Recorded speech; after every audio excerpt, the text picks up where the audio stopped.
And then we got a potato here. So, and then we got a minced pork. Ready na? So, let's start for cooking. Let's go! So, start na tayo. On natin yan. Lights on. Yan, lights on. Turn on na natin yung ano, kalan. And then, let's add olive oil.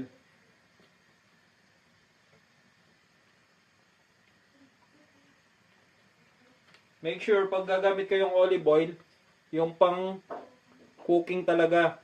Kasi merong olive oil na hindi siya pwede sa cooking. Ito pang ano talaga siya, pang cooking. For all your cooking. Mababasa ninyo doon, pang cooking talaga siya. So, lagi akong gumagamit ng olive oil pero yung pang cooking. Meron kasing olive oil na pwede sa salad. Yun, so huwag niyong gamitin sa ano, huwag niyong gamitin sa cooking yun, pang salad. Magkaiba kasi yun eh.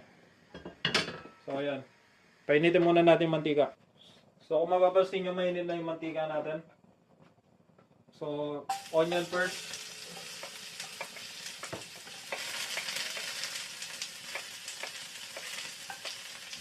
Sobrang init na mantika. Lagi ko na rin yung garlic.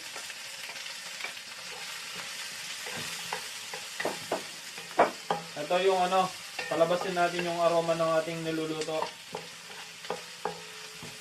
Ang bango ng ano, ng garlic and onion natin. Grabe yung bango. Ito yung nagbibigay ng lasa. Yung taste. Pag in-stir fry natin yung garlic and onion, ito yung nagbibigay isa sa mga taste.